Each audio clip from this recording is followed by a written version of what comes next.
Kia ora koutou everyone, welcome along today. Was going to be the last council meeting for the year, but I think we might be back.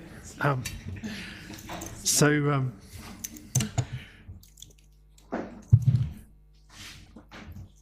going to just start off the meeting. I'm going to hand over to Councillor Wharewera for a quick karakia to start off with all the challenges we're facing. We could do with all the help we can get at the moment. So. Tēnā tātou e te whare, e mihi kia koutou ko whakakao mai nei I tēnei ata, māku e tuku karakia hei whakatau, hei whakarite I tā tātou hui mō tēnei rangi. Nō reira, me karakia tātou, he honore he kororia ki te atua, he maunga rongo ki te whenua, he whakaaro pai ki nā tāngata katoa. Mene, hanga e te atua, he ngākau hau ki roto ki tēnā o tātou, whakatongi ato wairua tapu, hei tiaki, hei manaki, hei tohu I a mātou I tēnei rangi, kua whai kororia ki tō inga tapu. Āmen. Tēnā tātou.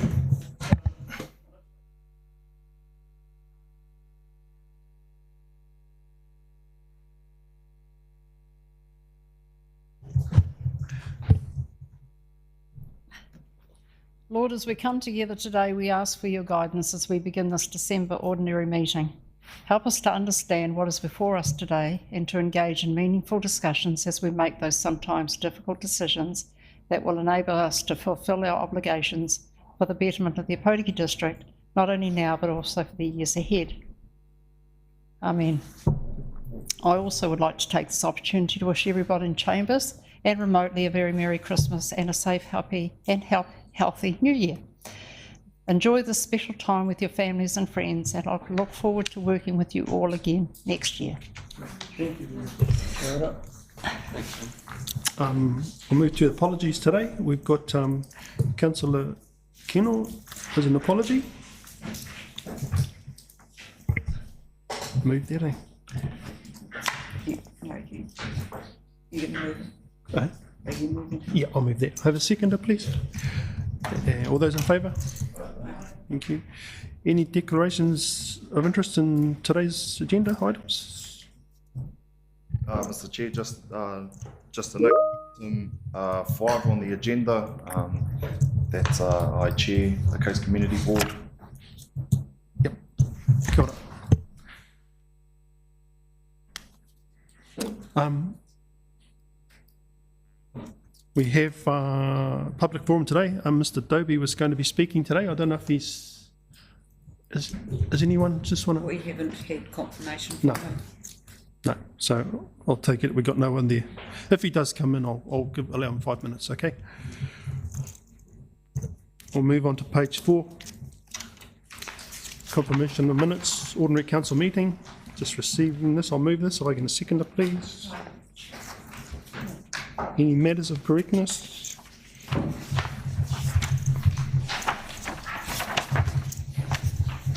No. All those in favour? Against? Carried. Thank you. Move on to page 13. The Merrill report. I'll move this. If I can have a seconder, please. Deputy Mayor Maxwell. Mr. Chair, just page 15, reference to the 27th November, Te Marata states Councillor Curley attended on the following on my behalf. Just a note that our attendance. So, Oh, on the 27th? yeah, 27th, or page 15 in your report, 27th of November. Below. Sorry. So that was the college senior prize giving? Oh, sorry. Yeah, so this next one down, sorry. It should have. It's just it's in that block of the 27th. Then it says 14th for Ōpōtiki College. So sorry, Yeah, sorry. That probably should have been in the next one below. But yeah, thank you. Yeah, so it's a bit of a blur, start of the year, or well, it feels like the start of the year, but it's the start of the triennium, so I keep feeling like Christmas has already been. But yeah, we're yet to face our new. So Marawata, we had a good trip down there with new members, so hopefully everyone enjoyed it. Some good networking and some good work. And on the 14th of November, I was on my way back from Wellington, and Councillor Kino attended the Puriki College senior prize giving, which was quite nice. Nice to have someone there, and also the upgrade of the CBD toilets. Deputy Mayor Maxwell attended on my behalf. I've been out of action for a little while with getting a new hip and getting organised for that one, so thank you very much for that. Any other questions there? I'll just move that if put that. All those in favour? Bruce Stevens? Against? Carried. Thank you.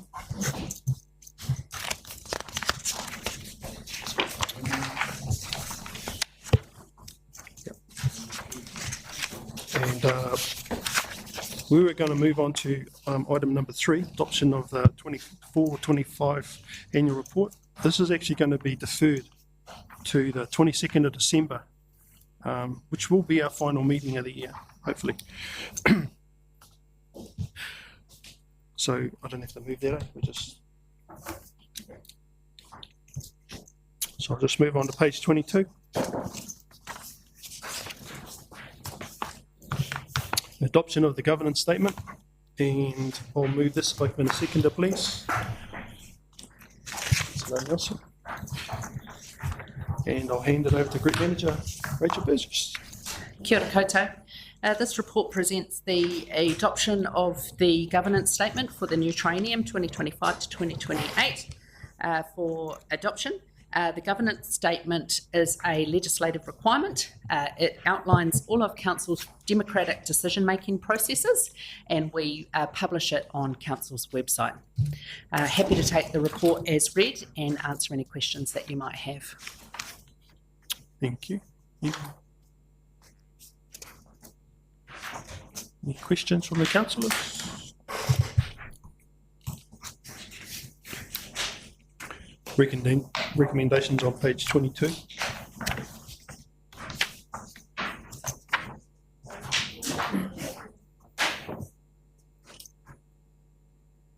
No, it looks like no questions, so quick one today. I might as well put that to the vote. All those in favour? Against? Carried. Thank you very much. Thank you.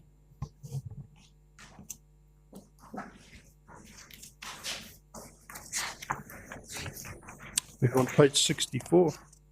Adoption of the Coast Community Board Terms of Reference. Would you like to move this one, Papa? Yep. And I'll second this one. And then we'll hand it over to Lyle. They tried to trick me. Good morning, Your Worship and Councillors. The purpose of this report is for Council to receive this paper and a recommendation to adopt the Coast Community Board Terms of Reference. By way of background, the Coast Community Board is a statutory body that was set up in this district just after 2004 to represent the interests, specifically the unique perspectives that our constituents have up the East Coast. Sections 49 to 54 of the Local Government Act outlines their clear purpose and functions. This document here provides a scope or frame to how to operationalise that. In terms of the process for designing this terms of reference, we undertook 2 consultation rounds with the newly elected members of the Coast Community Board. One was on the 4th of November, where as a part of our strategic planning session, we undertook a discussion on this to garnish any views on the terms of reference and any amendments or additions that need to be a part of that. We received one which was to include the civil defence, emergency management planning and delivery activity as an area of interest to them. We also, as a part of the inaugural session with the CCB on the 10th of December, tabled this paper up for them to approve for recommendation to this level. So all in all, there are just over 11 areas of interest that the CCB is hoping to give effect to for this triennium. As this is a new or largely new cohorts of members of the CCB. We intend to work through each topic based on their priorities to fully unpack this, and just to better ensure that, one, they are informed of what these activities entail, but two, as we carry on this journey over the next 2.5, 3 years, that they are be able to put their flavour into the mix of the board. Happy to take any questions.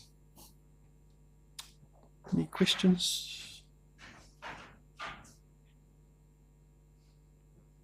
No questions? That's very good, thank you. So no questions, but is it a new cohort, but a very keen cohort, and they will be challenging and pushing things, I'm sure, which is a great thing to see, and yeah, quite nice to see. So thank you very much. I might as well put that to the vote. There's no other questions. Any comments? We finished the questions. Want to make any comments about it? Yeah, just on behalf of the Coast Community Board, there was a clear understanding and agreement that the Coast Community Board want to understand its functions and its ability to help provide the necessary information for council with regards to long-term planning, annual planning, that it helps council moving forward to essentially support our people at best. So yeah, we look forward to what that may mean in the future, and kia ora. Good, thank you. Oh, no other comments? No? So we're receiving the report, and we're going to adopt it. That's the recommendations. Everyone happy with that one? All those in favour? Option 1. Yeah. And against? Carried. Thank you very much. Thanks, Mark.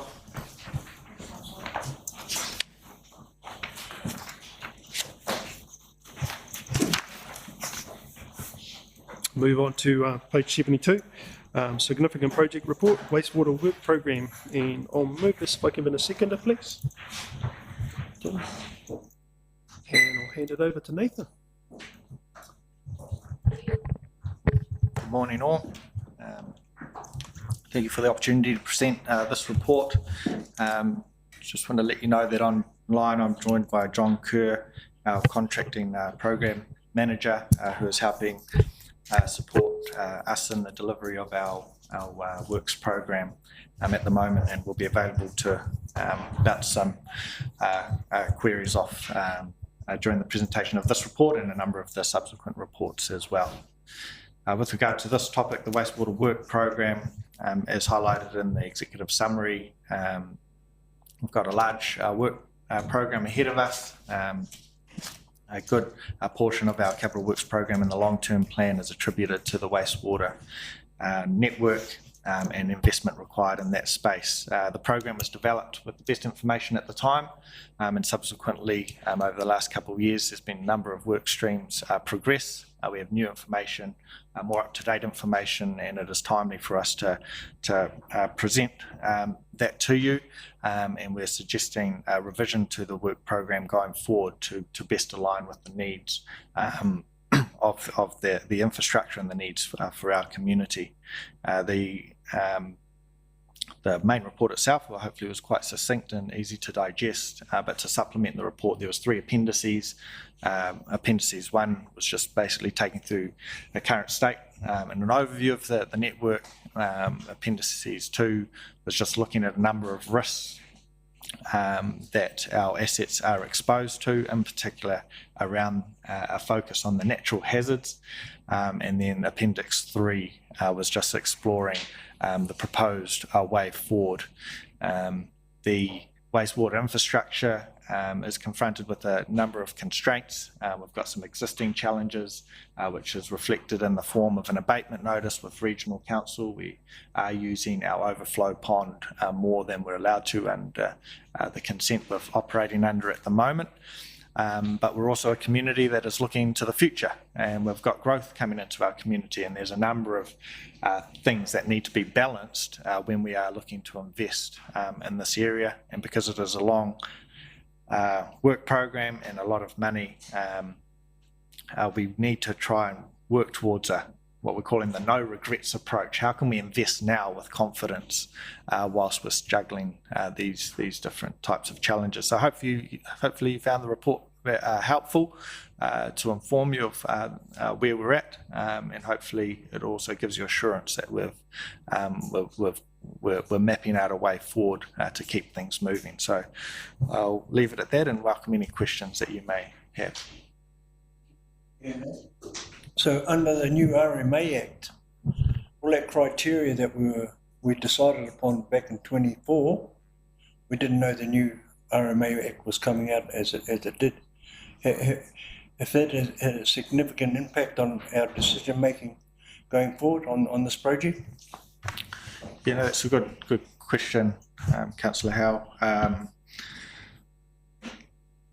So I'll just step back a little bit. So as part our current consent, which was a consent under the Resource Management Act, expired July this year. To continue to function under that consent whilst we obtain a new authority to discharge wastewater or treated effluent to the disposal fields, we prepared a new application, which was based under the Resource Management Act, and we submitted that before our one expired. And because we've submitted that, it's lodged with Regional Council. They've accepted that submission, but then they've put our application on hold, and that has meant that we're able to continue to function under the expired consent while we work through that process. One of the reasons why Regional Council were satisfied to put the application on hold is because under the water reform that is occurring throughout New Zealand, we have the wastewater standards, which have just been introduced and are coming into force, a good portion of them this December. Now, under those wastewater standards, the draft standards that we were working under at the time, it was clear to us that potentially it could have quite an influence on how the types of solutions and investment that we need to put into our infrastructure. Now, there's a range of uncertainty around that still.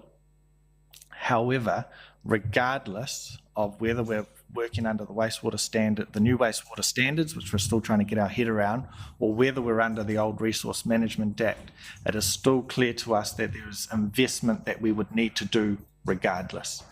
And so when we talk about a no regrets way forward, we know that there's some clear things that we need to address. For example, we know we've got the abatement notice and the overflow problem at the moment. We would need to invest in helping address that circumstance, whether under the Resource Management Act or the wastewater standards. Additionally, we know that we've got challenges with our disposal field where we've got too much solids passing through our treatment system. It's going on to the sand dunes and it's clogging, blinding up that top layer of sand. We know we would want to address that, whether that's under the Resource Management Act or the wastewater standards. And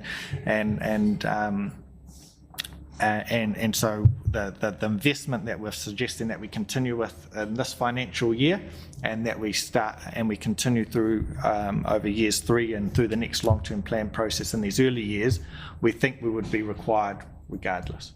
Sorry, that was a very long answer, but hopefully that just helps. So that's the 8.2 million we're talking about in here, in this budget here, the 8.2 million. Yeah, so at the in the in the current LTP, we had $3.3 million allocated over years 1, 2 and 3 over a range of projects which are highlighted in Appendix 2. What we're just suggesting now is that with the latest information, we could just better allocate that 8.3 just with the latest information that we have to align better with this no regrets approach.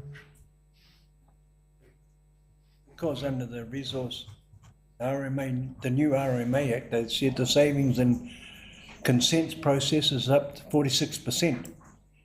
And, you know, if there's some massive savings there for us, we need to grab it with both hands if we can. But like you just explained, these are works that need to be done no matter what. So, Yes.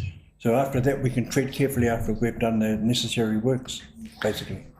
Yes, no, that's a good comment, and sorry, I spoke more about the wastewater standards, but you're right, there's also been announcements about the Resource Management Act itself being reformed. Our experience has been, it's very dynamic, there's a lot for us to get our head around, but it has benefited our council for our staff to be working very closely with those who are informing the changes to those standards or to that legislation, and so that'll be something that we'll be looking to continue to do, is to work closely so that we can understand them, but also where there's opportunity to add value to changes to that legislation, that we would pass on that feedback. We've had very positive outcomes working closely with those developing the wastewater standards, and would hope to be able to continue to have a positive influence on other changes that are coming down the pipeline. So it's loan funded in case, isn't it? Yes. Yeah, so it's not a huge impact on our rates increase. So at the moment, this report largely it just keeps you abreast of the work program. There's no additional funding that has been requested as part of this report. The report actually indicates in year 2 we're actually going to likely spend less than what was projected in the LTP, and looking to ramp up in year 3 and in the later years. Clear? Any other questions? Just, I see in the background history of why the ponds and were put out there, but it says low human activity. Is that going to create an issue moving forward with Tarseeling Snells Road and having the groins out there with a lot more people heading out that way? Yeah, that's a really good point. Councillor Peterson's referring to page 79 in Appendix 1, where we were just reflecting on the considerations in the 1990s when the consent for the current location was being decided upon. And at that time, there was no Snell Road as it is in its current state. There was no harbour there, and so low human activity was a consideration. And you raise a really interesting point. We've now put a very nice road out there. We've got a very nice, attractive harbour wall, and it's going to be a bit more busier than what it historically has been. I think we'll find that that's a key consideration as we work through our community consultation, and also working on our consultation with the iwi and hapu. Indications to date through consultation is there hasn't been any particular concerns or nothing that can't be navigated. We're thinking some practical measures such as, could we screen, use planting effectively to perhaps create a bit more separation. And odour will probably be one that we need to think a little bit about as well. Our current system it's low technology. It relies on natural processes, which can sometimes be a bit harder to control. In particular during hot, dry periods. However, we think that there's ways that we can navigate that. And just on page 89, thanks for that. Risk register, I'm seeing quite a lot of red. Can you just cover off a few points there? Like, there's quite a few risks involved in this project. Yeah, so what... So I think my microphone might be dying. Please let me know if that's not coming through online. The purpose of this section was, and really this report, is to highlight that there is risk associated with this investment. There's a range of uncertainties around how things are going to unfold. There's the changing legislation and wastewater standards, which we're still trying to get our head around. There is a big risk around natural hazards. If you think about our current site, there's the coastal inundation risk, tsunami, earthquake, liquefaction, lateral spread, river flood, you name it. There are risks there.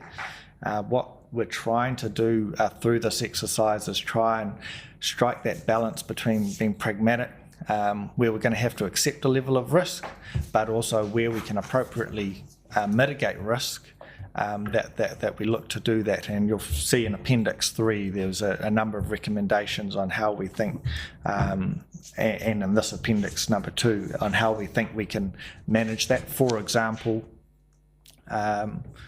you know, from an engineering perspective, you could design a solution at very high cost that during an earthquake it won't fall over, but a lot of the surrounding infrastructure in the town would completely be gone and you wouldn't actually be able to utilise the asset that's still standing.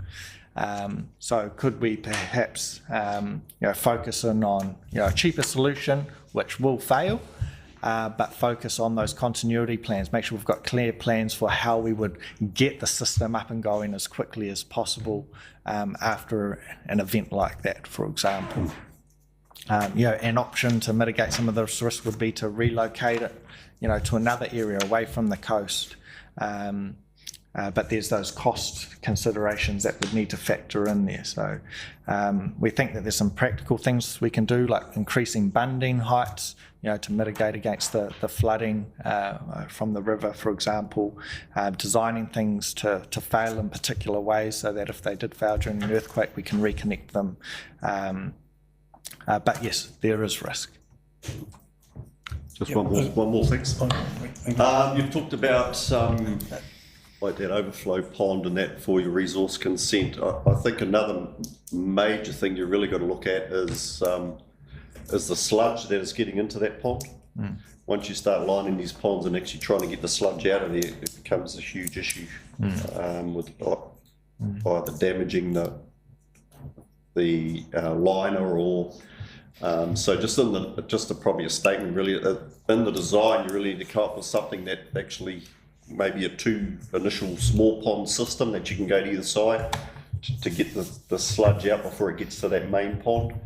Or just a thought really in the design, make sure that we try and get as much of that sludge out as possible before it gets to that main pond. You know, that's a really a good point. Sludge is a challenge for us. We think that our pond is about 50% full with sludge at the moment, and we've only got one pond with an old liner. And as we think about potentially removing it, there's a risk, you know how we might damage the pond, and then if we have to fix that, we haven't got a backup pond we could utilise while we fix the issue. So it's a really good point. The team are onto that and have highlighted that as a key risk in the area to look into as well. So I appreciate the comment and take that on board. One more, Nate. So this is imperative that we've got to get this work done, because we did discuss in one of our workshops about slowing down the housing development situation in town, which our people desperately need. I mean, our people desperately need housing. We don't want to whatsoever try and slow any housing programs down. And with the development of Hukatai coming up in the next few years, we need to have this, make sure that at least we can get our housing developments happening in town continue, because there are quite a few houses on the books at the moment to be developed. So that's what's my concern, because a lot of those houses in town that have been built up for the people that really need them, like our workers and kiwi fruit workers and mussel workers, etc., etc. So there's no way we want to slow that down. Yeah.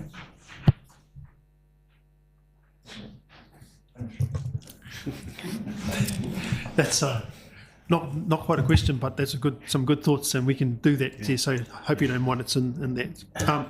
So any location, there is massive risk anyway, whether it's there or moving it inland. And alternative to land discharge is obviously only one alternative, which is not that desirable to many of us here, but is the norm around the country, and that is the reason why we work closely with the new water standards, and we've immediately had some massive savings without even starting anything by having those discussions, haven't we? Yeah, no, that's a good point. So just to explain on that. So when the wastewater standards were proposed in the draft format, the standards didn't actually apply to our situation. which meant that we would have to have gone through the consent process under the Resource Management Act approach. So the intent and the benefits of getting those national standards wouldn't actually have applied to us. Our team picked up on that very quickly, reached out to those developing the standards and asked for the opportunity to provide feedback, and then work closely with them to use our example to help add a rapid infiltration component to the wastewater standards, which has been achieved. Now, in our capital works program over 10 years within the long-term plan, we had about $30 million set aside for treatment upgrade and renewal. As we were working through our technical assessments, evaluating what would be required if the growth occurred, like Hukatai, like within the township with all the jobs that are coming on, etc. There would be a stage where we'd potentially have to invest a bit, on top of our $30 million program, another $30 million to get the treatment to where it would need to be under that regime. Now, by working closely and developing a standard that's specific to our case, the early indications are that potentially we'd be able to avoid that additional $30 million investment. And so that's, at this stage, yeah, it's a really great outcome, and it's great that that our community has been able to contribute to something that is going to be, be reflected on a national scale. So really just want to thank the team. And I've got, I do want to acknowledge Becky, who's in the room, our project manager, who's been a key part of that, but also the wider ODC team and our advisors who have supported that. Thank you, Nathan, and yeah, real credit to such a small team, one of the smallest in the country, but some amazing results there for us, so, and potentially some massive savings, so thank you. All right, no more questions, so we'll recommendations, last big on, page 72, 73.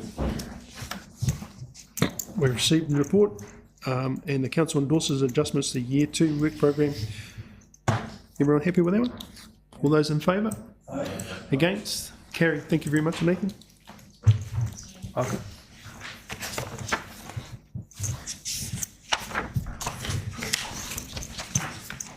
Move on to page 97.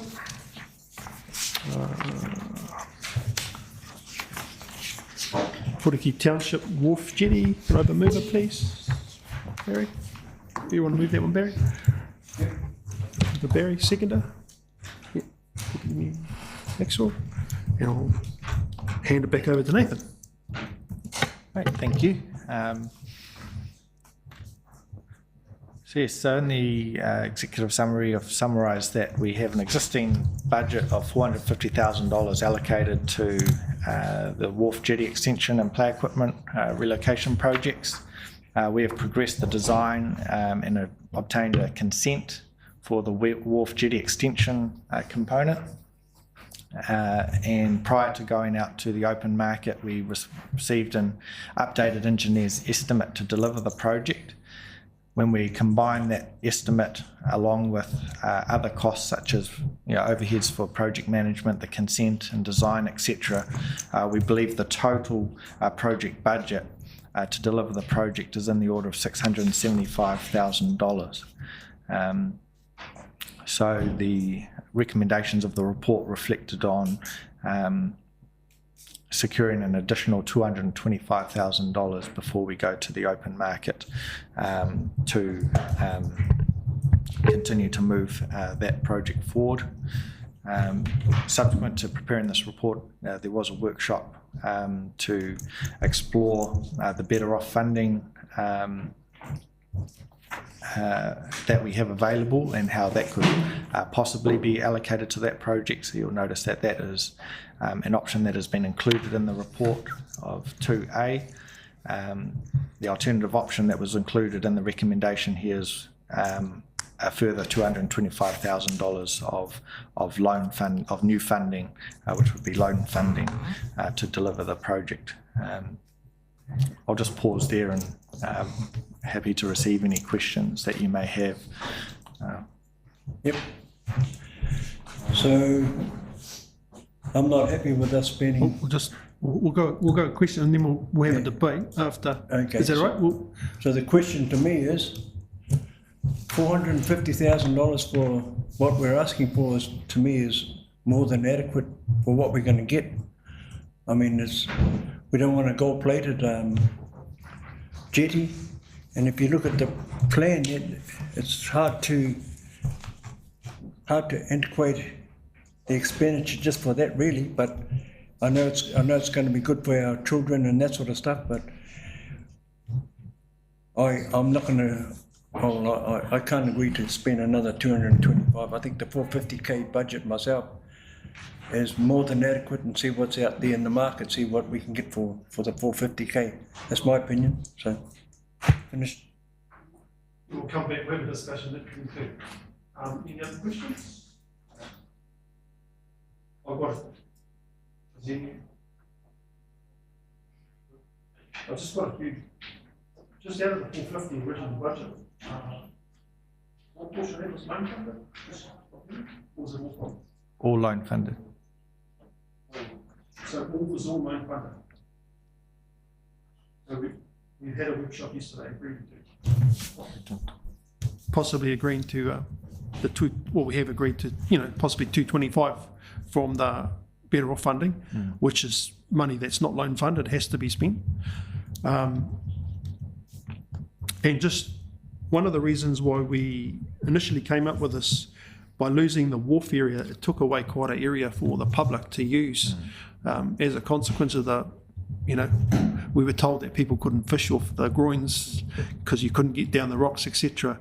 Well, it's a pretty popular fishing place, and it's well utilised. So a lot of people have drifted down there fishing. So it's taken care of a little bit of what we were trying to solve, because we've taken away a chunk. And the other question I've got, we were trying to do this to get in partnership with moving the play equipment, which we're not doing at the moment. That's another separate issue. On the end of that ramp, you've got that area added on. Is there a portion of, have we got an idea of what cost is for that extra bit added onto what is the main thing that's driven up this price increase? Yeah, that's a good question. Just with regard to that rock portion, so as part of the initial draft design that we received, the upstream portion of the jetty requires rock protection for erosion protection, and so initially that was just typical, just rock protection. At that same time, we were then having a discussion around, through the OMAG forum, etc., just around the safety of kids, etc., that may be using the area to swim. So what we asked the designer to do was consider adjusting the rock profile so that kids could move upstream to come up and out of the river, or to enter the river, rather than using the boat ramp portion. To your question around how much additional cost that has added to the project compared to the standard rock protection that would have been required, I'm not sure. So that is something I could look into. So the question I'm sort of really asking is, is that possibly the difference? Is there, could there be substantial savings in there? Yeah. And the other thing that I'm just asking, and we'll have to have a discussion after this, is looking at the loan funding, maybe shifting some of that into the Better Off funding that we've agreed to, and having that as a contingency for other things. And one more question, is it erosion protection for the actual structure or for the actual physical stop bank? Because if it's for the physical stop bank, there's another party that should be at the table talking about the cost of this. Yeah, no, that's a good point. It's rock protection required because of the enhancement that we're adding. So it's not if we weren't doing the jetty extension, rock protection wouldn't be required. Well, what's there is suitable. Does that answer it, Dave? Also, Nathan, that's a big wide step. Those are big wide steps. You've got to You don't need anything that wide for kids just to climb back up to the jetty again, do you? You only need like a 1.5 metres max. That's about 3 or 4 metres, isn't it? Yeah. So at the time when we were, so it's yes to access, where we could take a look at that to see whether we could revise that, enhance that to reduce the cost. Not sure if John, whether you'd like to add any comment. Thank you very much, Your Worship and councillors. The majority of the cost increases has come around, appears mainly due to the timber and fixing prices that have changed to make sure we're building something that's going to be there for quite a while, 50 plus years. Councillor has pointed out correctly that we are putting those, we technically called Reno mattresses, they're rock-filled barrier baskets to enable people to climb back over rocks in a manageable way back up. If we did not have those, we would have to install some large boulders and normal river rock protection to simply protect our new structure from scour damage in the soft silts that exist there currently. I can answer in broad terms the difference in cost just quickly, and you'll have to excuse off the top of my head at the moment, the difference between placing rock only and those wide steps, and they are nearly 6 metres wide, is around about 25,000, I estimate, the difference in cost between using large rough boulders and the mattresses. Might be slightly under that figure. That would be the total. But we're always happy to look at value engineering and look at cost savings through this. I think my other comment is we've had to base all our estimates and hence the paper that's come to council on the best advice we can get on the costing. Nobody knows for sure until the tenders are in the exact costs. We would all like to hope they come in well under this figure, but we don't. We have to base our knowledge on what the best technical expertise we can get and advise us on. Hope that helps. Thank you. So can we then actually put a tender out and actually find out the figures we're dealing with and then make a decision then?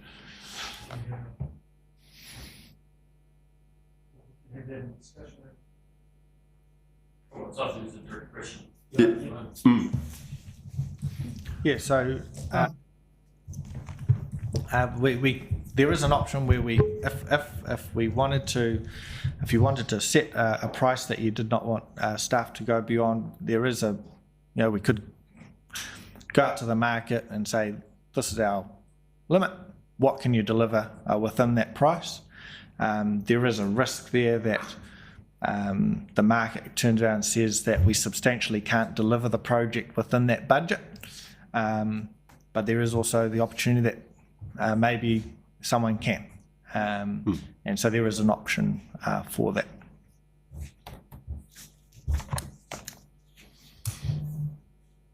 Sorry, just through you, Jen. I'm probably just concerned that you go out and get pricing and then don't do a project. I mean, this gives you a bit of reputation, doesn't it? And that's a good point. And yeah, so that is one of the risks, is just around reputation. We are trying to,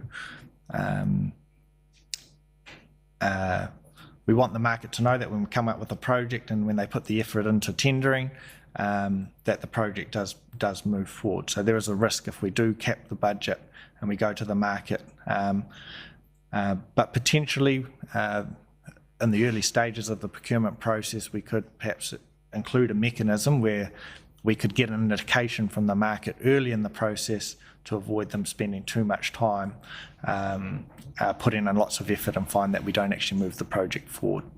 John, is that consistent with how you'd see things, and have you got any advice on that? Thank you, Nathan, and through you, Chairman. we all need to recognise, and I thank Councillor for picking up on the point, that we ask our local suppliers to invest a lot of time and therefore money putting bids forward. I do not think this paper would have come to council if the gap was sufficiently narrow that it would have been within the margin of error for contractors to bid on. But the difference in value between 675 and 450 was felt within the engineering team. That that gap was sufficiently large that we should come back and rightly ask the potential we may need this additional 225,000. We are able within any contract to work with the contractor to use the term value engineer or reduce scope where it is possible, working with them to pull back on cost. But as I've said, with the designer's best information, 450,000 was going to be a challenge to get this boat as expected over the line. There are areas, as I've noted, that there could be potentially some savings on that. But at the same time, if council's investing a significant amount of money, we'd all like to be confident it's going to be there for the long term. So there is that balance that we have to treat. I hope that answers your point, Nathan. Yeah, no, very well put. Thanks, John. Is there a possibility it could go over the 615? Well, that is a possibility as well, and until we test the market, like John says, there's been a number of contingencies that have been put into it, and like John says, this is using the best information we have at this time. Thank you. Any more questions? I think we've done with the questions and we can have a discussion. So thanks for those. Thanks for those, Nathan. I'm not sure that it's still a hard one to get your head around. Do you want to go around and have a discussion, and you can finish? You moved it, so you can finish. Just any thoughts, ideas? Yeah, well, I think we put that first 450 initially for it. For what we're getting for the community, if you're going up to that 615, there's probably that 225 is it better spent somewhere else.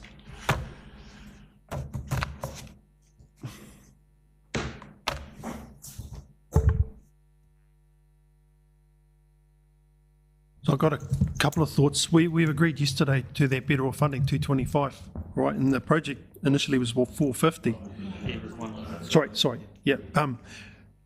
So that 225, that is. But even if we put that 100 in, take 100 off the loan funded portion, there's a bit of a contingency there. But you're not wasting people. If people don't want to put in a tender, they don't put in a tender.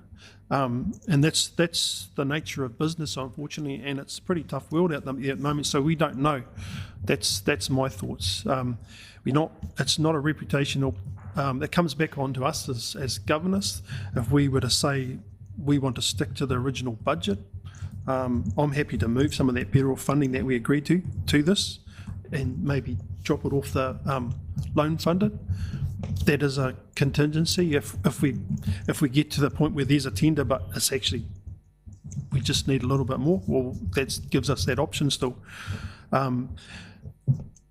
Yeah, it's a lot of money for not a lot of users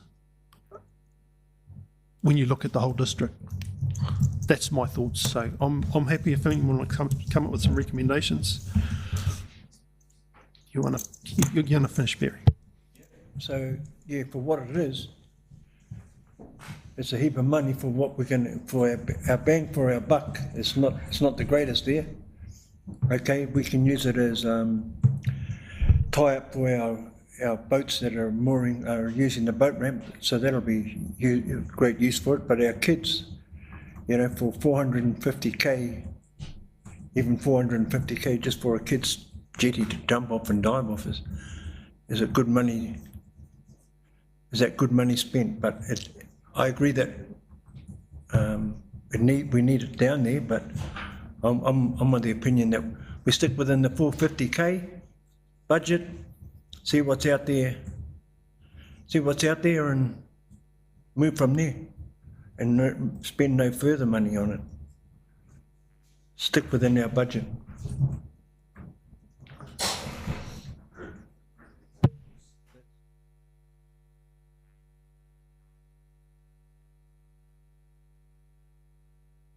If you look at the recommendations, Councillor Howe, any other? We've finished discussing this, eh? We're just looking at some options to put forward, rather than just say, not go ahead with it. We've come this far. Can you sort of think of some options in there, Councillor Howe, that would you like to see put forward, and maybe make some changes to the recommendations? Recommendation, yeah, I'd put a recommendation that we stick with the 450 budget as we decided back in, when was it, 24, 23, 34 long-term plan, and stick with that, because it's, we start blowing out, and then up goes our rates, and then the rates kept starts coming in, and then holy moly, we've got to be very careful moving forward here. So I think we just stick within the budget. I recommend that we stick to the 450 as a recommendation. Would we be happy putting that agreed extra funding from the, so that 100 of this comes off? I think that's definitely a good option for us. Yeah, to and look then that's still available if desperately needed, or could go elsewhere. Yeah. We have to spend that better off funding. Yep. Through you, Your Worship, I think that option actually gives us a little wriggle room.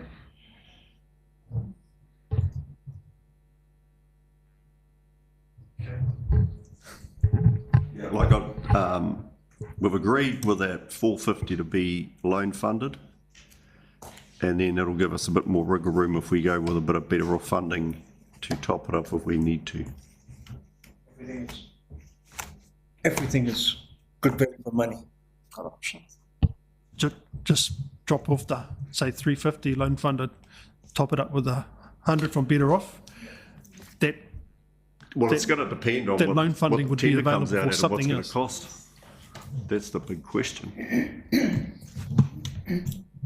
Just to clarify. So just to clarify, currently there's 450 allocated. The recommendation was seeking an additional 225,000 allocated from Better Off funding. But are you indicating that you would prefer that to be the $100,000, like the lower, and only if required? Otherwise, that would be reallocated to other projects. So you're sticking to the original 450 that's been allocated, but if possible, having 100 of that be taken from that Better Off funding, and then 100 of that loan funded that we originally have agreed to, that could be the reserve if it's not required. But the upper, so you're saying still retain the 450 total value? Yep. Yep. I think that what's been articulated is the risk is that the ask is for additional budget, because they're suggesting that we won't be able to deliver the project in the 450. So the risk is that the project doesn't get delivered. It's one of the risks, because it's indicated at the moment that, so if that's, you're comfortable with that, then Yes. that's okay. So this is to mitigate us saying, no, don't go ahead with the whole project. So what we're suggesting is, as a group, we've decided that we'll go ahead, but we actually want to stick to that 450 budget. Mm-hmm. But there is 100 being allocated from the Better Off funding. If it wasn't required, it's going to go elsewhere. If we were to swap 100 of that 450 from the Better Off, so the total is still 450, but if we take that loan funded and just, as Tom would put it in a bucket somewhere, and if it's needed, it's needed, just finalise things and just see what the market says. If the market says no, that comes back on us, not the ODC as an organisation. They might come back and we have a little bit shorter GD. They might say, yeah, we can do, this is what you get for 450. It's a bit like if you insure your house. And, you know, yeah. So we want it to go ahead, but the risk today is we're going to say, no, don't do it. Is that what I'm hearing from the team? I guess part of that suggestion, or through the chair, part of that suggestion too may mean that we scale back the scope or size of the project to meet the immediate need of providing a safe passage for our kids, but also, yeah, with the extension as well. That may meet the budget. As my personal opinion is too, I think, you know, we've got playgrounds around, not just in town, but down the coast, that need upgrading. I mean, it's all about our children at the end of the day too. So we need to prioritise where we get the best bang for our buck.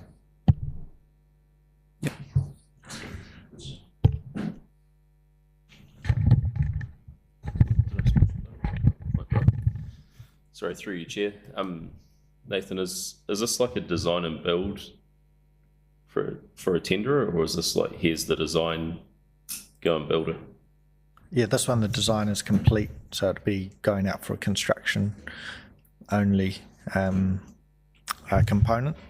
But yeah, to pick up on just some of those points, if the budget is at that amount, I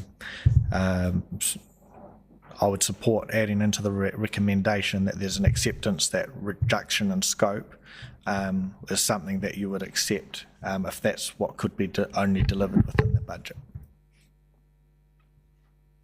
And then potentially asking for some contractor involvement on revised design to get within scope. Maybe we could add a component in, but do you mind if we just ask John just to comment just on what he's heard there, and because I think he'll be able to guide us on how we might be able to work with that. John, are you able to just make some comment of the discussion that's just been had there? Thank you, Nathan, and through you, Worship. The initial, the estimates we have got have been challenged, and there is contingency in there, and there are other costs in there, including things like getting our resource consent. Now, all of this design was submitted for resource consent, and that's what the resource consent is based on. Whatever, if we make minor changes, confident that wouldn't need any other input. If we talk about dramatically changing it, we may have to seek advice on whether that has to go back through some form of reconsenting. So that is a potential risk. The works itself are not complex in nature, but because we're dealing with a marine environment, everything has to be well treated, well installed, and in an engineering sense, pretty robust. Okay, so that's kind of the environment we're operating in, because as I said earlier, we want to make sure this lasts. There is always a possibility within the contract for parties to get together and look at scope reduction. Okay, but it would be beholding on a council, being the principal in the contract, to make that abundantly clear in the tender documentation, so that all parties bidding it are aware this will be the rules going forward. And we can do that.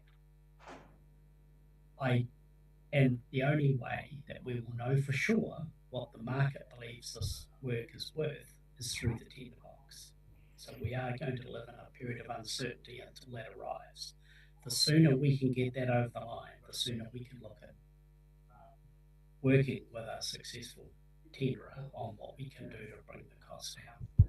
I do believe there is some risk that no matter what we do, without massively reducing the works, we may not be able to come under budget. That opinion is based on the technical advice we've received. I think as long as we all go into this process understanding that's the risk, and that we have your blessing to work through that with the tenderers to try and see what we can do to get it down to something that is still effective, long-lasting, and provides an ongoing asset for the community, then we will do our level best to meet those requirements. Thank you. Thanks, John. Through the chair. Just to, if we have to go through and redesign it, that's going to create a lot more cost, isn't it? Yes, you are correct. That will incur costs. I don't believe it will incur a lot of costs, but until we've actually been through that process, we won't know. I think it would be unwise currently, based on what we've seen of the design, to do physical reduction in the strength elements of this, because it must meet all the relevant codes. However, whether we're able to reduce a bay or two of the whole structure, that's something that clearly would reduce the scope and the cost, but we don't know the extent of that until if we are able to go to tender and have those open discussions with the preferred contractor. Thank you for the clarification. Has anyone worked out some recommendations? So we just add another recommendation in there and vote on it? Like, I'll move a recommendation that we stick within the 450 budget, try the open market as another recommendation.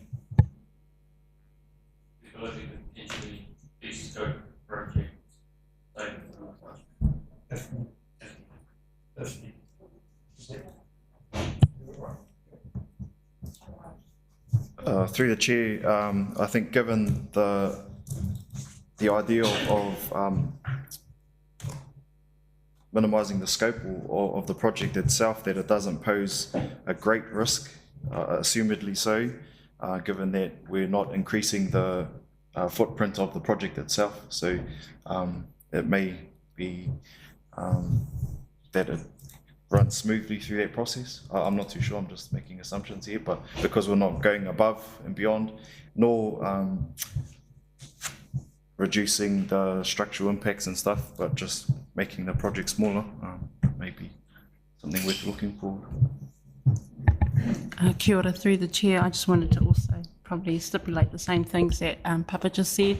Also, when you're reducing the scope of the project, the priority on the safety of the tamariki as well. Just a note. But I agree with everyone.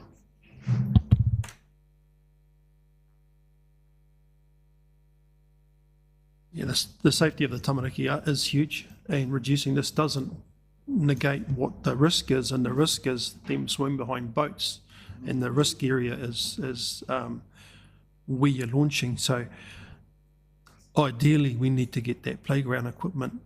That river is the same depth all the way to Memorial Park. The kids just want something to jump off. So yeah, this is, even reducing that, it's not really going to reduce the risk.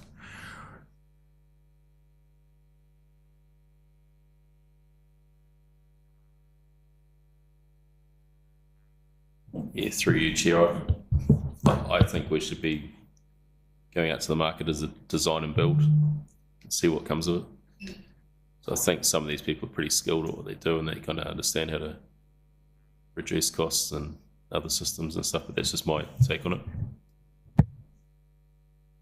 Just on the safety aspect of our tamariki mode, yeah, that's what it's all about. In case, that's why we want the extension to take them away from the boat ramp themselves.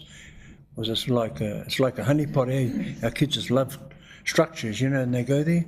So by extending the jetty, that was our plan. Move the kids away from the danger area, and then yeah, because we've got, you know, get 30, 40 kids down there, 50 kids sometimes. It's a popular spot.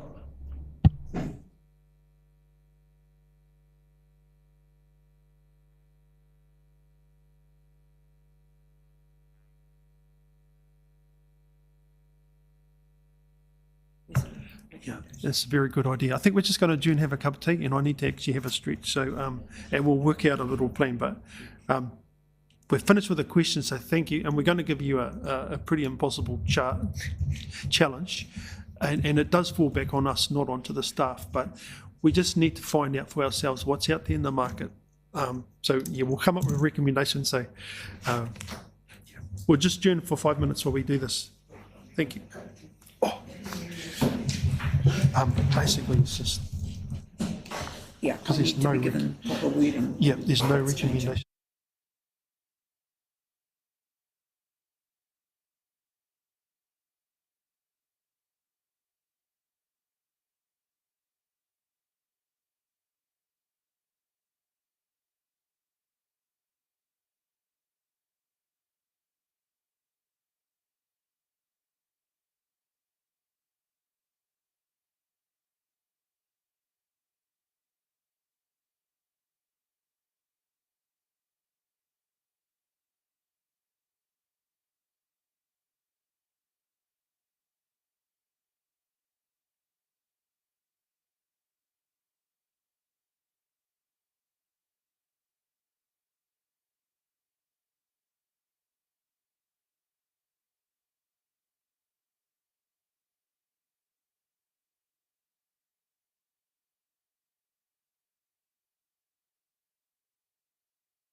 I'm just going to read through the 3 recommendations we're just going to put forward. Oh, no, actually, I'm going to ask nicely for Gay to read it out.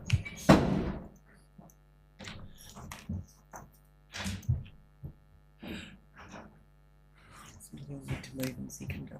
Oh, so move it. When We read it out, yep. Can the original mover?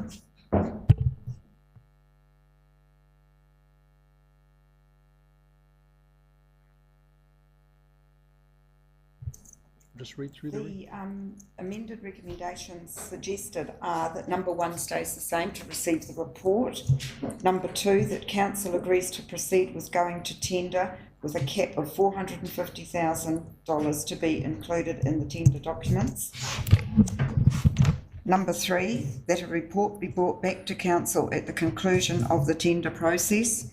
And number 3, the current number 3 would stay regarding moving the play equipment, etc. Thank you.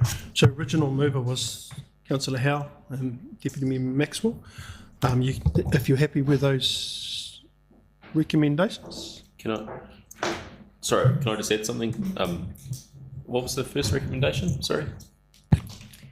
That council agrees to proceed with going to tender with a cap of $450,000 to be noted.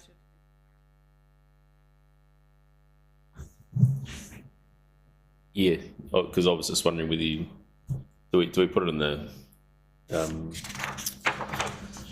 that you take that design to market or have a design and build? Well, how do you word that? Well, that if it's through the tender process, that might be something that comes back to the staff to come back to us. That's what that last recommendation to come back to. Can I just make a comment? So just on that last recommendation about coming back to council, one of the risks of noted in the report is just around timing. The idea was to try and deliver as much of the project before the winter period. I'm just wondering if there is a mechanism where if we meet certain constraints that you'd like to put on, that we don't necessarily need to come back to council if we find through that process it's something that we know that you'd be satisfied with.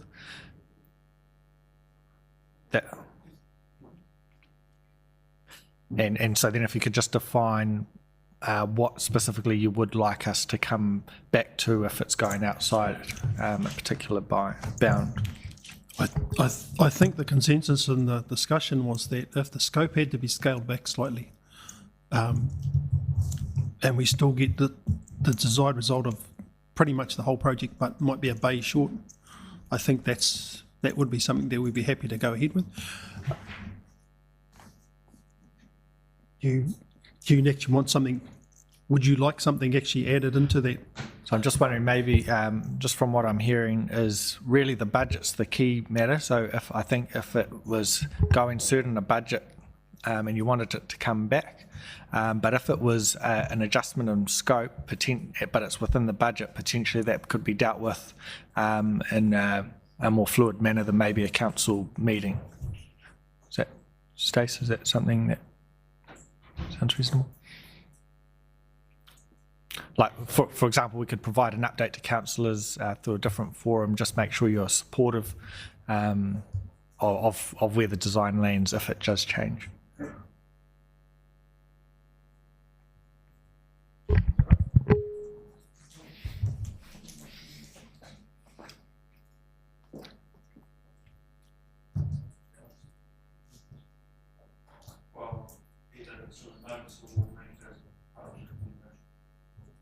The other recommendation would be that council approves modifications to the scope of the project to stay within the envelope. If staff consider that the modifications are large in terms of changing the overall outcome of the project, such as providing adequate space for people to utilise the wharf, or that provides less health and safety outcomes than what was intended, then we would come back to council. How we articulate that in the recommendation is a little bit tricky. I guess if there were minor scope modifications, you're giving us the delegated authority to proceed. I think we'll make it a bit simpler. We'll just say if we have to make the project a bit smaller, we'll just, we're quite happy with that. But the cap is the cap. Obviously, if there's something not quite, we need something just a little bit extra to get what we want, it would be coming back to us. So unfortunately, there would be coming back to council, but yeah. That's fair and understood.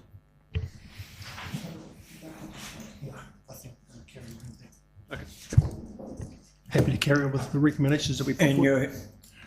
you're going to try and get it finished before the winter. Which one? The process, no, Nathan was saying, you'd like to have it finished before winter. Ideal. The consent that we have allows us to work through the year, but if we're working through winter, the contractor needs to put a winter earthworks plan together, which would just adds more costs as well. We need to go back to regional, get that approval, and so just the more we can get done outside that period, the more efficient the delivery will be. Okay, well, we're going to go ahead with the recommendations that we read out before and that you two are both happy with. All right, and all those in favour? Against? Carried. Thank you. Thank you very much, Nathan. Sorry for that.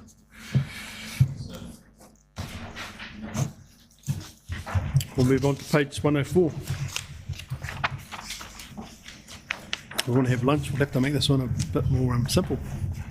I'll move this if I can have a seconder, please, as the Duke Street Stop Bank. It's Councillor Nelson, and I'll hand back to Nathan.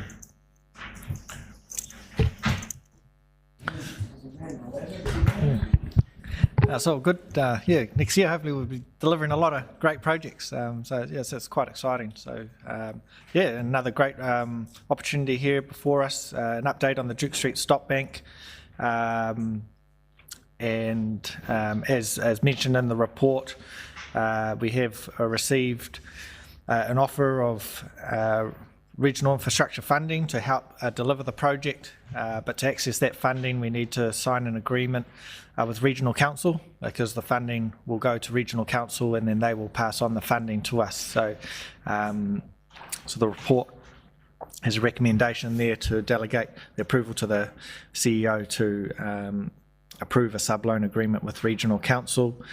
The report also just has additional detail on the trajectory of the project, and the broader funding allocations that have been put to that project. So welcome any questions that you have on this report.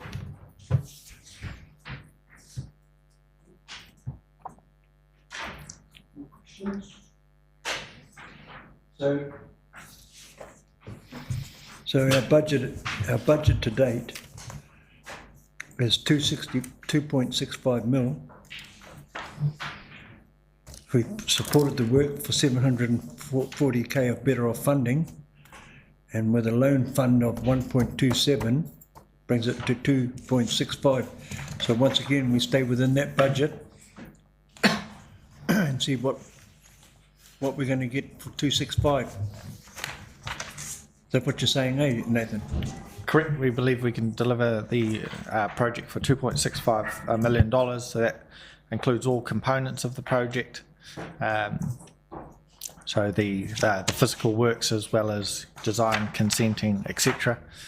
There's still a detailed design process to be worked through, and the report includes detail of some of the range of options that are being considered through that process. But yes, that is correct. Just on page 106, it says the total budget comes to 2.3. Why the difference? So there's, just to explain that component, so there is, as part of the delivery of this project, you'll know in our Capital Works program, there is a basin that we're looking to install at Wellington Street, which is basically an excavation of an area. Through that project, we'll be recovering a range of good material. We've had geotech, and we're looking at bringing those two projects together. So basically excavating the Wellington Street Basin and utilising that material to form part of the construction of the stop bank here. The budget that we have for Wellington Street is around about $300,000. So they would look to be delivered as a single project.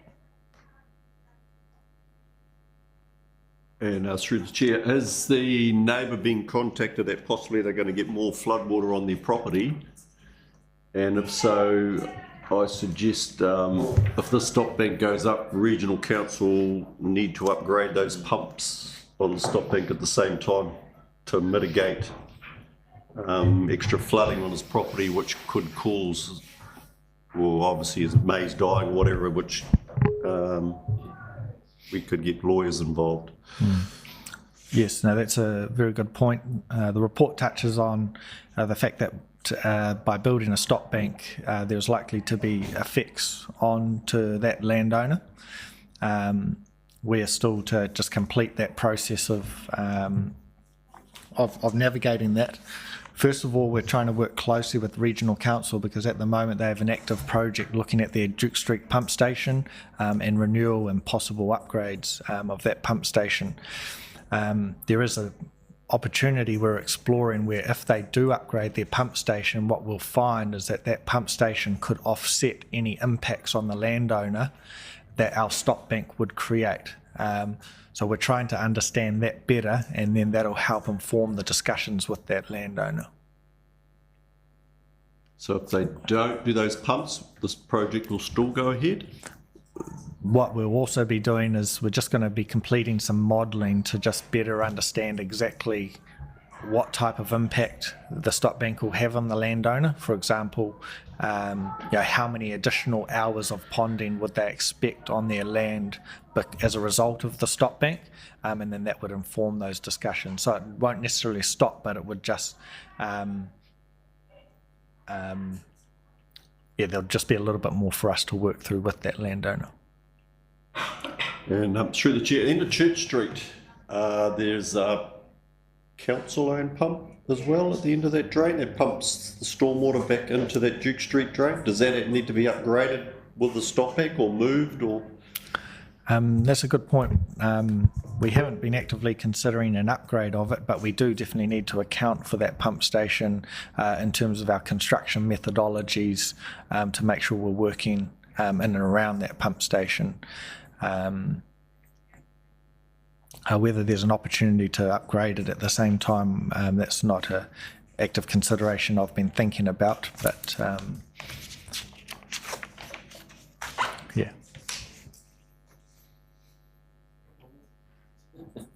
Probably a couple more. The suspensory loan from the Regional Council, is there a risk with that they can pull the money back? In what way do you mean? If we don't probably keep our obligations, like how serious? Yeah, there is a risk that if we do not deliver as we've set out in our plan, that we would need to repay the loan. So the way the suspensory loan works is that if we deliver as planned to our program within the time that's been allowed, that the whole loan will be written off. And the way the agreement works is that the funder, the Regional Infrastructure Fund, would write off that to Regional Council, and then they would pass on that write-off through to a Portakey District Council. At this stage, we're confident we can deliver the project within the timeframes that are allocated, so it's been deemed low risk. Okay, so that's ideal that they'll just write it off and we don't need to pay it back. Yeah. Just last question through the chair. They haven't decided whether they're going to require security or there's going to be a management fee. When do they decide that? Page 113. Yes, no, that's a good point. So we're just referring to the draft agreement with Regional Council. This is the latest version they have at this stage. Subject to the outcome of this meeting, my understanding that you'd be delegating that the CEO would be able to refine those details as part of the sign off on the agreement. I don't have much more details other than that to comment on at this stage, sorry. Because like if they wanted security, what would they be after? Yeah, through the chair. I mean, these will be discussed and negotiated in good faith, but yeah, I imagine this is a standard sort of template that we'll go work through. Obviously, we will both have the desired outcome in terms of getting the project delivered, meeting the requirements of the funder. So, you know, this funding allocation was successfully through the before the Deluge Tranche 2 funding, the Regional Infrastructure Fund. So there are some standard clauses and requirements that we need to meet. They sit with Regional Council, so it's just whether or not, because we're actually taking over and delivering this project, they may wish to sort of try and transfer some of those obligations across to us, and that might be a fair and reasonable ask, or we might be in a position to sort of negotiate whether or not we agree. So that's just something that we'd work through.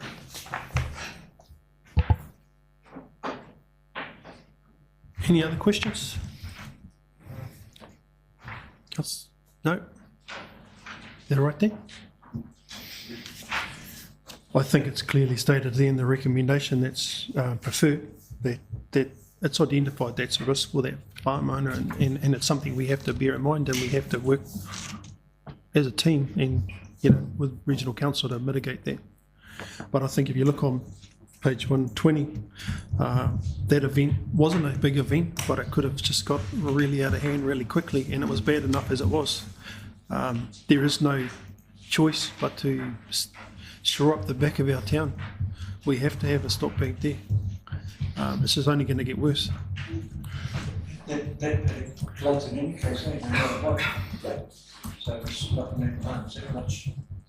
Yeah, it just gets a risk of if you push more flood water onto a property, it's pretty much a no-no, where they can come back at you. Yeah, it's pretty much a thing between farmers and through the Regional Council. But yeah, it possibly will get more water, which could create problems. No more questions, sir? Are you happy with the third option, option 2?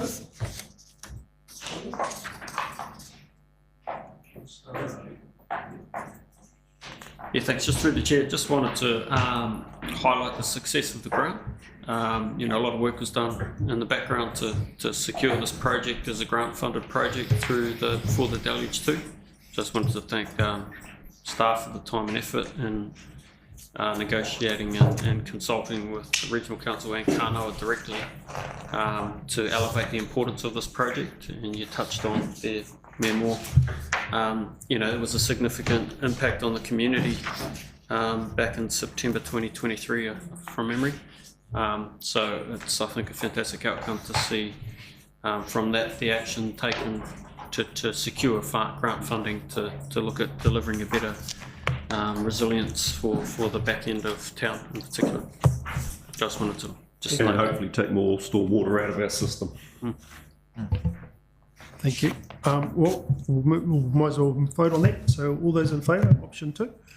Third option? Against? Carried. Thank you very much, Nathan.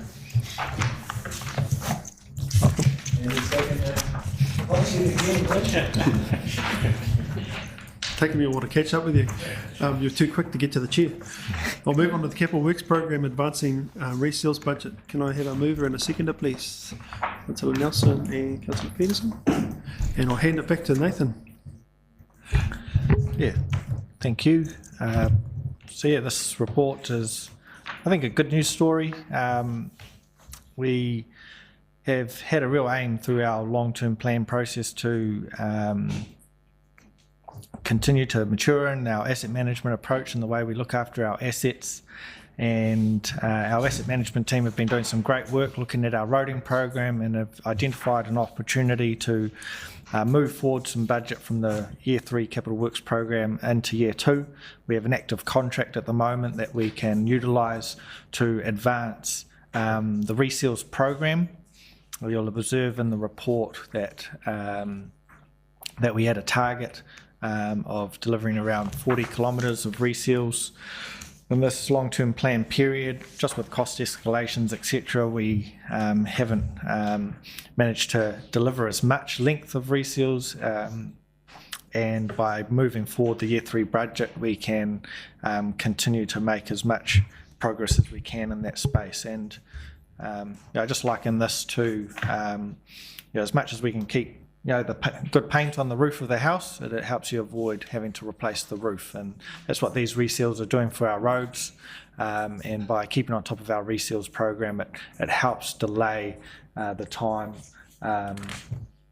for when we actually need to rehabilitate the roads, which are significantly higher in costs. I just also want to note that just on Friday we received positive news that NZTA are happy with how we're progressing with our program, and they've actually just approved another $1.1 million approximately to add on top of our reseals program to help us continue to catch up even further. I refer to that in this report. At the time of writing, I said that we would be seeking additional funding, and they've already come through on that as well. So that means that we've got budget there available to actually also then deliver more reseals in year 3, which is a really good news story. I'm happy to take any questions that you may have on this report. Thank you. Well done again. Any questions? Yeah, so the actual reseal for these ones you're recommending is that they've actually got another year left in their life before they need resealing.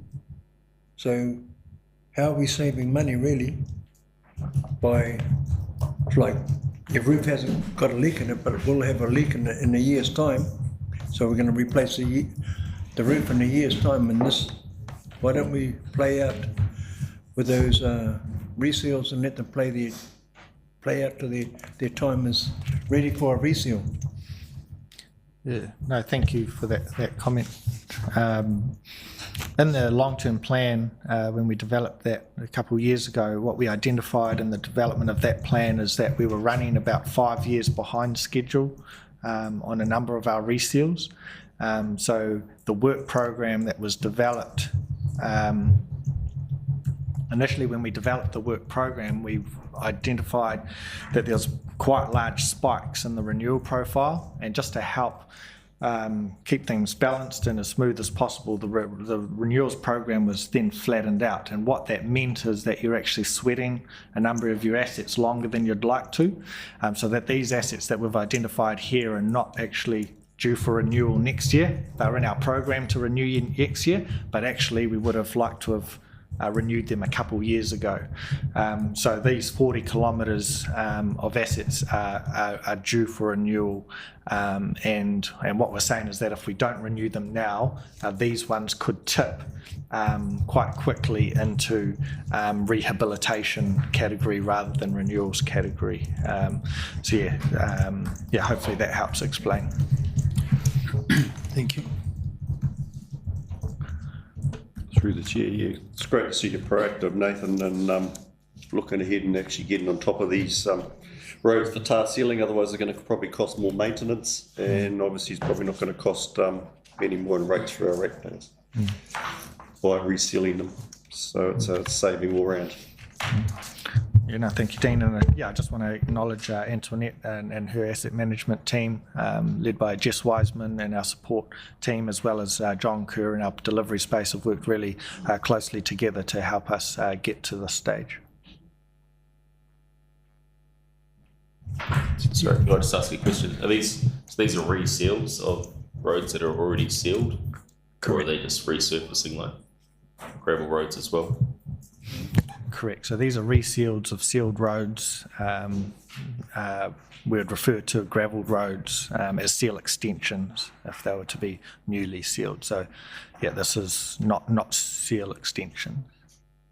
Thanks for clarifying that. So that's 40 kilometres of reseal. Okay. Correct.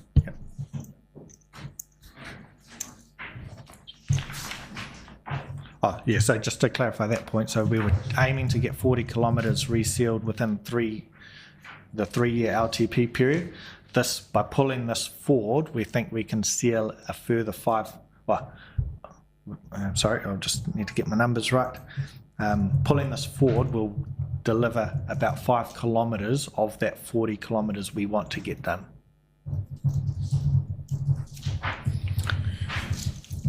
Right. Just one more. Like, how often does a road get resealed? Is it every 3 to 5 years? Hopefully you get about a 15 to 20 year life. Oh. Thank you. With the touch wood with good weather conditions. No more questions? Happy with the recommendation? Option 1. And well, let's put that to the vote. All those in favour? Against? Carried. Thank you very much, Nathan. You're welcome. Thank you.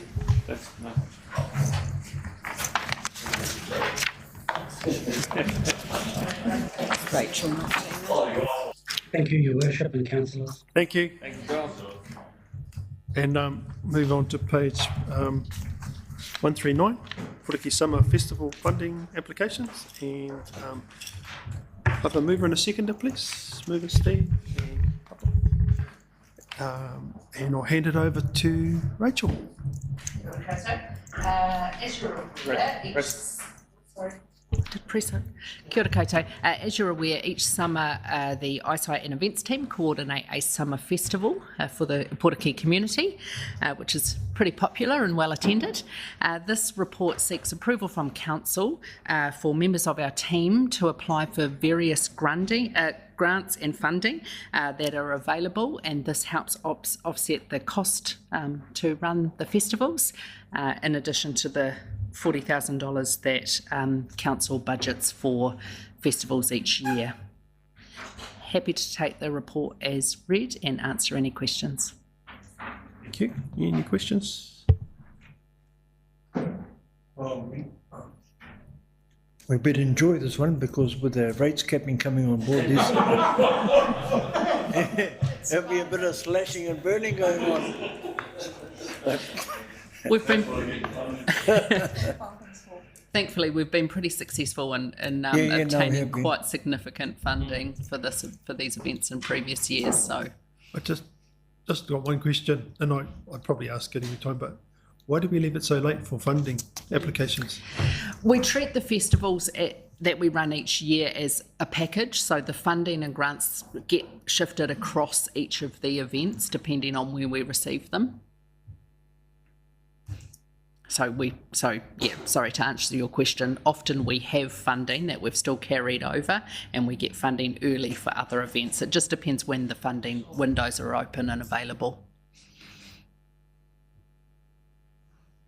Okay, any other questions? Oh. Through the chair. Do you ever get funding applications turned down? Occasionally, yes, I understand that we do, but not very often. We are really fortunate in this space that they're well supported. And you get most of the funding that you ask for, or a significant part of it, or both? Yeah, and specifically those main ones, the Bay Trust, One Foundation, Trust Horizon and Lion Foundation, we apply to them regularly, and so they are sort of anticipating our funding applications, and they're always processed. So great, thanks Rachel. Mm-hmm. Yeah, just some of them has to come to council for approval, but others don't. What's the reason of that?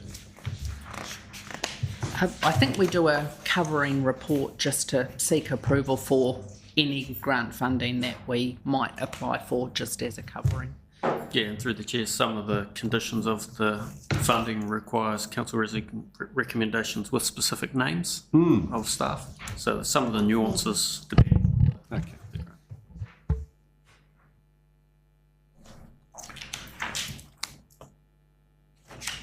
More questions?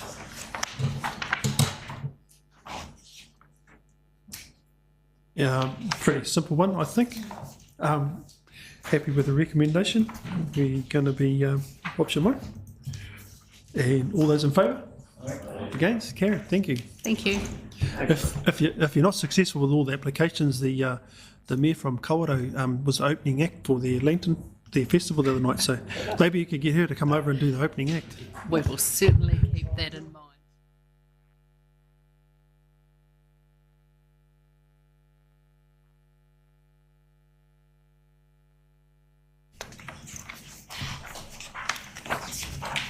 Okay, move on to page 144.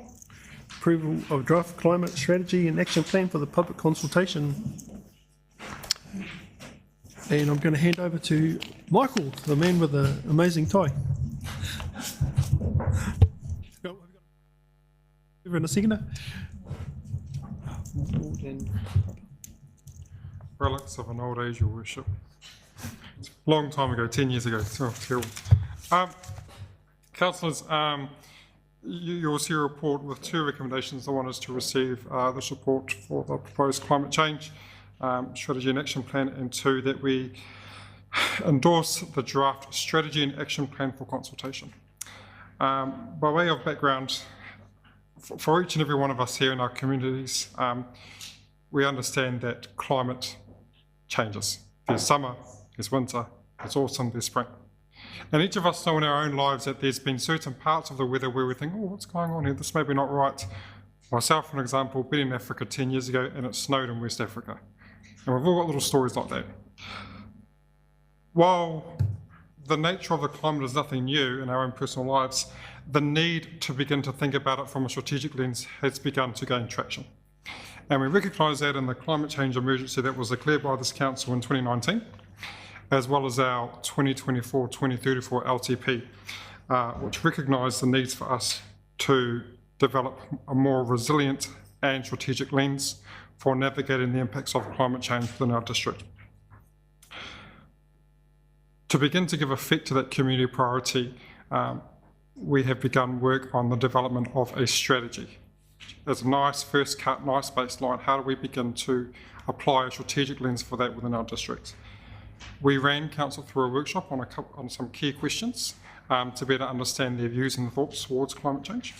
And then between then and now, we've been working with external consultants and recently with iwi, principally Whakatohia Ngaitai, to begin to garner some aspirations that they could see in the space. We're now at the stage here where we have a draft plan that we would like to take to the community over the summer period to consult.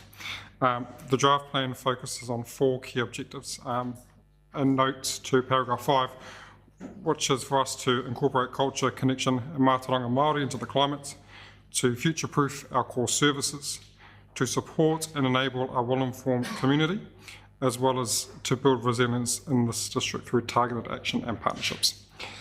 The actions currently drafted, again, are quite starting line, but we believe they strike the right balance between a set of initial commitments and actions to get us going, as well as being realistic that to attend to climate change and resilience will be a long-term journey. The period will be over the summer, so just slightly over 2.5, 3 months, so we can understand all elements of the community, not just those that are in those formal spaces from the targeted stakeholder groups, but as well as those locals, as well as those in the libraries as well. Should the recommendation pass, we would expect this consultation period to close around mid-February. We will then bring that back in-house, further refine, further consider, bring this back for a workshop, and then if council is aligned, then we will take it back for our final decision making. On that note, happy to take any questions. Thank you. I got one.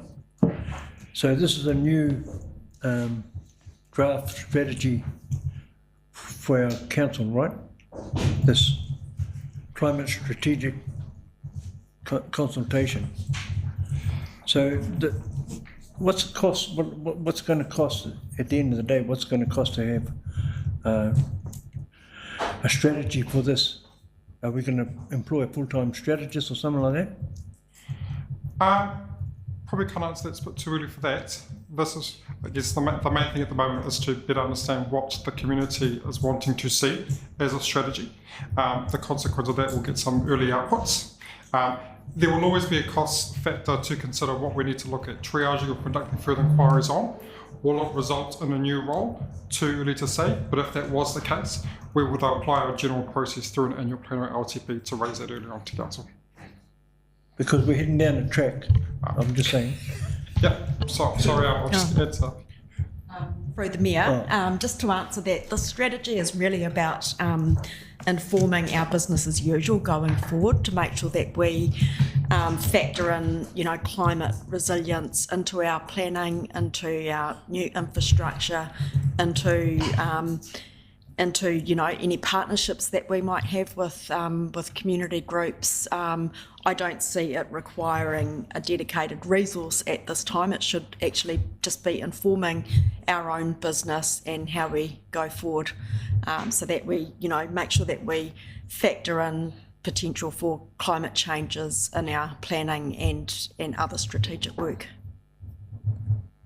No, just my concern is that we can add another burden on the ratepayer by forming another entity or another bureaucracy, I should say, is it, or are we not? It's not going to burden us as ratepayers. We'll have a question, Bess, and then we'll go back to a discussion amongst us.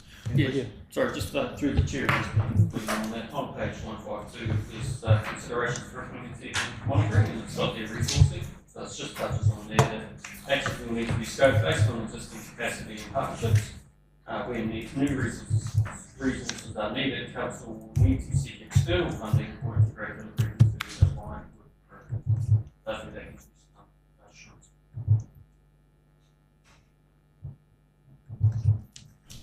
Question?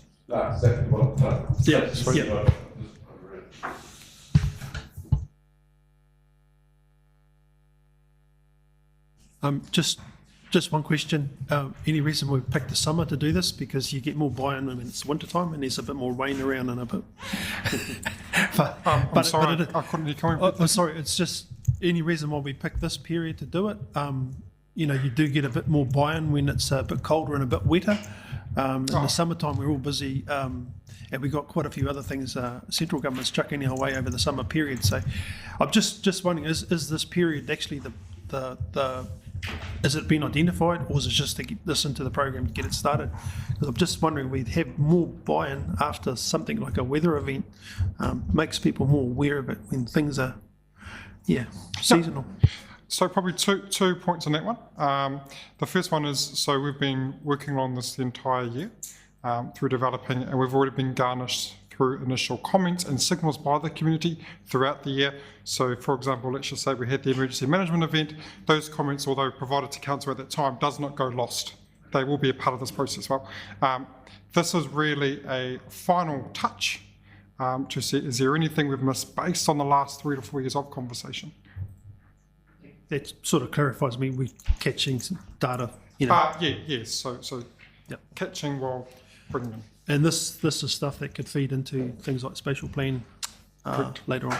Yeah, as and noted, this will form part of our BAU moving forward. These will be connecting with each other. Thank you. Any other questions? I think it's, and I know rates capping is coming, Barry, but it's not a big. Any other questions? We're happy to put this to the vote. Thank you for that, Michael. Happy with the recommendations? Received it, and the council approves the draft climate strategy. You all right? All those in favour? Against? Carried. Thank you. Thank you. We'll move on to schedule of meetings. Page 157. I'll move this if I can a seconder, please. Councillor Peterson.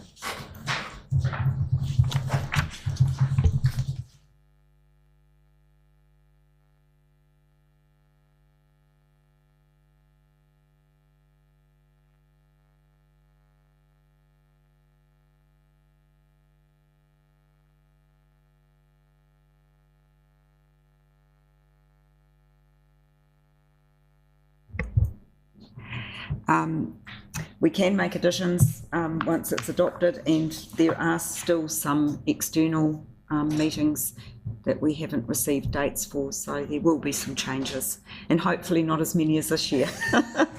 So there'll be more. This isn't 1 every 6 weeks.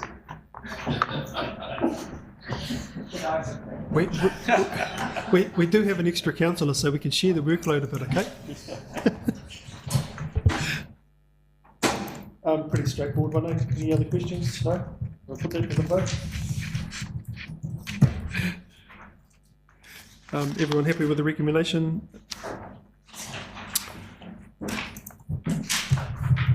Option 1, all those in favour? Against? Carried. Thank you very much. And move over to page 162, Chief Executive's Officer's Update. And I'll move this. I'll have a seconder, please. Yeah, I'll hand it over to Stace. Thank you, Your Worship. I'll take the report as read. Just one item to note also in the recommendations, just a change to the representation on the Ohiwa Implementation Forum. It required a member and an alternate, so there's just a note that modification is part of the recommendation. In terms of activities, just would like to highlight and thank councillors for their engagement through the induction process. You know, there's been a lot of meetings and a lot of induction and a lot of information, particularly for the new councillors, to take on board in a relatively short amount of time. And we've still got a couple more to go, so I just wanted to just acknowledge that and thanks. There is a little bit of a tension between, you know, how much information do we provide, because there's some that have been here for a long time and then some that are only just coming in fresh. And just like to acknowledge the staff that have pulled together a really solid package, and I've appreciated the feedback from a number of you about how the induction's been going. And please continue to provide feedback.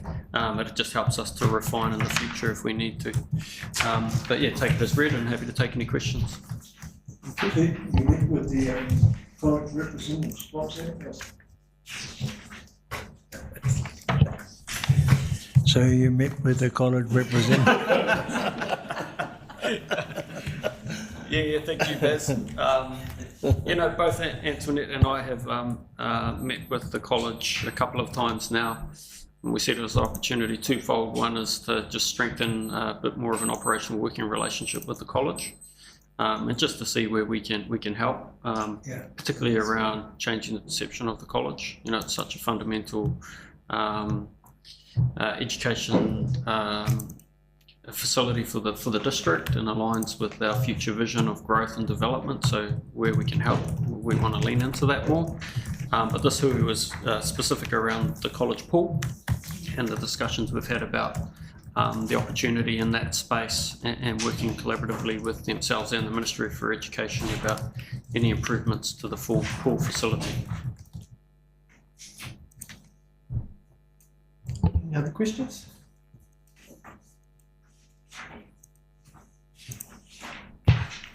Oh, thank you for that. Yeah, it has been a bit of a hectic start, but we're getting into our stride, so it's good.